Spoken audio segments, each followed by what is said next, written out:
Bashkia Rëshen me qendër administrative e qytetin Rëshen ka një sipërfaqe prej 14.000 hektarësh dhe shtrihet mes rrjedhës së mesme të lumit Fani Madh dhe Fani të Vogël në veri, në jug nga kulmja e Dervenit, pragu i Porsekut, në lidhje juglindje laku i Shkallxhanës, pragu i Prosekut, në perëndim pragu i Livatësit, mali i Dervenit. Rësheni u shpall bashki me vendimin numër 505 në datë 3 dhjetor 1992 të Këshillit të Ministrave.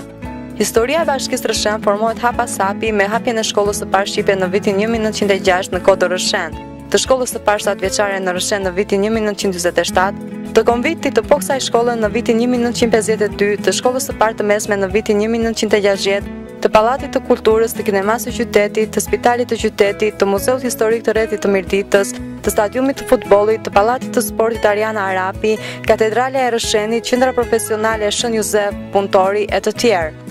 Zhvillimi lokal i shërbeu edhe ndërtimi në vitin 1989 të Jokurudhës Milot Rëshen, që funksionoi për gati 10 vite, që mund të rikualifikohet në të ardhmen. Ndërsa tashmë, pothuajse është përfunduar aksi autostradal 4 kalimësh më i rëndësishëm i rrugës transballkanike Durrës-Prishtinë, segmenti Rëshen-Kalimash.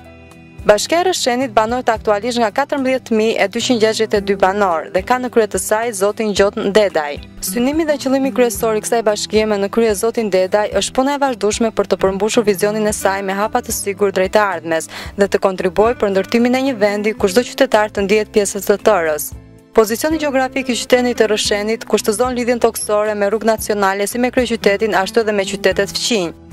Qyteti ka 5.3 km rrugë të brendshme me një sipërfaqe prej 15.000 metra shkatror. Rrjeti i rrugëve nacionale brenda rrethit të Mirditës është 113 km, ndërsa i rrugëve rurale është 207 km.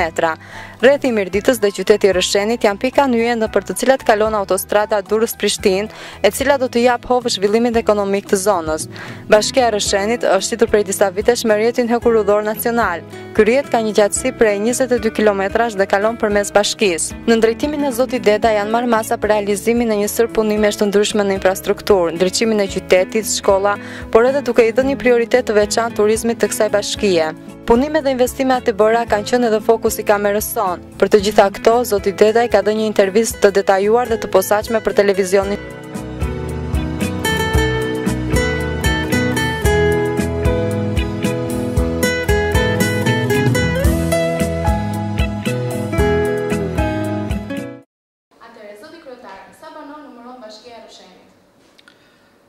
Së pari më lejoni që t'ju përshëndes dhe t'ju falenderoj për praninë në këtë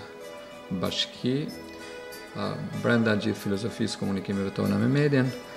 Bashkia e Rëshenit është e përbërë prej 15.000 banorëve, sipas ndarjes aktuale territoriale ndërtohet nga qyteti i Rëshenit edhe 14 fshatra të tjerë. Çfarë investimesh janë bërë në Bashkinë e Rëshenit që në kohë kur keni qenë në krye të këtij pari më lejoni që të bijem dakord për termin investime, sepse ajo që më kam vënë në re disa herë është investime janë konsideruar vetëm ato të karakterit ndërtimor apo infrastrukturor. Kështu që gjatë këtij mandati, për shkak edhe të resurseve të përfituara si rezultati programeve të qeverisë shqiptare, posaçërisht të rrugës Durrës-Kukës, mendoj se kemi një tërësi investimesh që fillojnë nga ato të kapaciteteve humane apo capacity building, të mënyrës administrimit të kësaj bashkie, por dhe të investimeve të tjera infrastrukturore, qofshin publike, private apo në bashkëveprim me donatorë të tjerë. Në këtë frym mund të them që përtej kurreshtjes dhe përtej mosbesimit dikujt, kjo bashki tashmë është një bashki që ka dalë nga harrimi, është një bashki që banon qendrën e aksit më të madh të kombit shqiptar, gjendet sot midis Durrësit dhe Prishtinës, po sigurisht midis dy qyteteve tona, kështu që po të keni vënë re me vëmendje ato që përparojnë janë investimet private. Pra kemi një rritje të koeficientëve ndërtimor në këtë qytet, kështu që balanca urbane besoj se është më mirë se ka qenë asnjëherë tjetër. Ne po përpiqemi që të krijojmë një mundësi që balanca ekonomike të burojë nga burimet e zonës përreth, pra që janë ato të agrobiznesit, por dhe të turizmit në tërësi, dhe sigurisht që kemi bërë ndërhyrje të tjera me buxhetet tona të bashkisë, pra me rritjen e koeficientit të ardhurave tona dhe me mirë administrimin e tyre, Dhe mendoj se jemi duke përputhur detyrimet që të jemi një qeverisje elektronike, një qeverisje bashkëvepruese dhe një qeverisje që investon për të përgatitur që të jetë një qeverisje lokale që do t'i kushtohet më shumë mirëmbajtjes. Kështu që unë mendoj se ka më shumë sipërfaqe rrugësh në qytet, ka më shumë sipërfaqe të gjelbërta në qytet, thash ka më shumë hapësira për të banuar dhe investimet e tjera pastaj kanë qenë lidhje e një pune të bërë më përpara që unë do doja ta përsëris për para me, domethënë kanë qenë 4 kolegë nderuar të cilët mendoj se kanë përballuar situatën e qeverisë në marrëdhënie akoma më të vështira. Kështu që unë jam me fat që këto investime realizohen pikërisht në këtë periudhë. Atëherë, gjej rastin të detalizoj frymën e investimeve tona. Ne kemi dashur që pikat më të ulta të këtij qyteti, që janë Lomend, të bëhen pjesë qytetare. Dhe jemi afruar me rrugë, me investime, pikërisht kuotave më të ulta që janë taracat lumore, aty ku janë ndërtuar pra dhe pallatet që kursi shihni pallatet e larta. Pra ka investime drejt për drejta dhe infrastrukturë të përgatitur për investime dhe projekte të tjera. Kemi unaza të shtura të brendshme të qytetit për të krijuar lirshmërinë e funksionimit të qarkullimit të njerëzve dhe të mjeteve. Gjithashtu kemi fatin që në bashkëpunim me qeverinë shqiptare tashmë kemi dalë të lidhjet e fshatrave me Bashkinë e Rrshenit që janë rrugë të asfaltuara, sikurse ajo që e keni parë me 2 lotet e para rruga e Kodrëshenit dhe presim lotin e tretë. Kemi pastaj po kështu në një proces të fazës së parë 2 rrugë të tjera që lidhin 2 zonat më autoktone, që janë ato të Kolçit dhe e Përgjetanëve apo ashtu quajtura e Zallit Fanit, kështu që ne kemi krijuar një hapësirë të rritjes urbane në mënyrë që të mundet që këta njerëz që qëndruan këtu prej shumë vitesh, historikisht të jenë pjesë integrale e qytetit pa e ndryshuar banimin e tyre. Gjithashtu investimet e tjera mendoj se janë ato që ne kemi mundur të bashkëveprojmë në arsim dhe në shëndetësi, por mendoj se jemi përballë një fakti dominant. Ne kemi realizuar tashmë fazën e parë, ka mbaruar plotësisht tendri dhe presim pjesë të tjera që ne të kemi një shkollë të re, 8 vjeçare, që lidh konstruktivisht 2 shkollat ekzistuese, por që më në fund qyteti ka një shkollë të mesme të vetme, pra unike, që do të shkojë. Gjithashtu, nëse duhet të përkthej në terma të tjerë, pse ne kemi tentuar që zona përreth të jetë zonë balance ekonomike, mund t'ju them se ne në bashkëpunim me Madën kemi 2 investime, kemi rritje të kapacitetit të vaditjes së këtyre fshatrave, përfshi fshatin e Bukmirës, i cili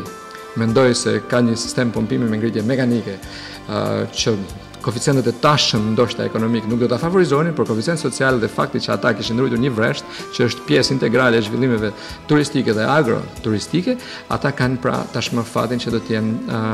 të mundur që të jetojnë në shtëpitë e tyre si qytetarë të vërtetë. Gjithashtu, po kështu ka ndodhur edhe me fshatin Shesha, i cili i paraprin edhe zonës tjetër që është Jezulli. Mund t'ju them që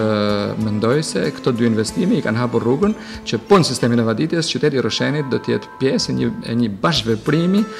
me zonën e Kodrëshenit, ande nga kalon kjo rrugë asfaltuar, do të jetë e mbuluar nga sistemi i vaditjes dhe mendoj se edhe qyteti do jetë i mbuluar sepse ne konsiderojmë që drurët frutor dhe jo frutor janë pjesë e kontributeve në jetën tonë dhe në mirëqenien tonë sociale.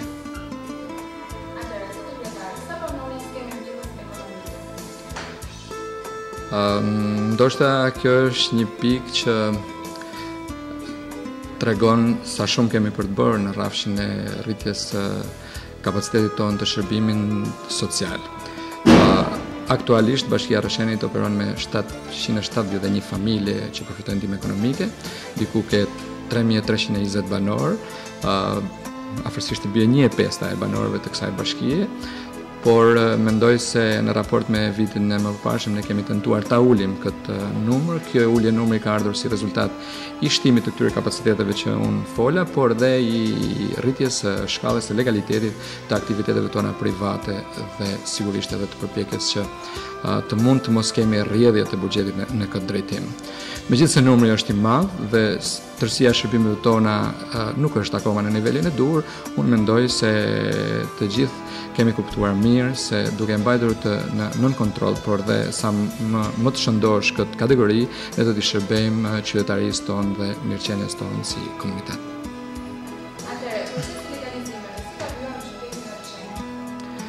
Atëherë për shkak pyetjes tuaj më lejoni që t'jap një përgjigje paraprake. Mizitorët janë ata njerëz që shkelin më pak ligjin. Janë më të rregullt dhe më shtetformues, por sigurisht në periudhën e pas viteve 90 edhe ne kishim një minimum të ndërtimeve të paligjshme dhe të pambuluar nga ky sistem legaliteti. Ka qenë një bashkëpunim shumë i frytshëm me agjencinë përkatëse në nivel rajonal, por dhe ato qendror, dhe mendoj se ne tashmë kemi mbyllur këtë fazë, kemi të përgatitura të gjitha dosjet dhe po presim kalimin e të gjithë procedurave pranë zyrës së regjistrimit pasurive, i cili do të ketë një impakt për të përfshirë këto në skemën e funksionit fiskal, por dhe në adaptimet e tjera pasurore që mund t'i kërkojë një individi apo transferimet pasurore. Kështu që kjo është, si të thuash, edhe një rast kur bashkia ka mundur të bashkëpunojë, por dhe të përfitojë, sepse mund të them se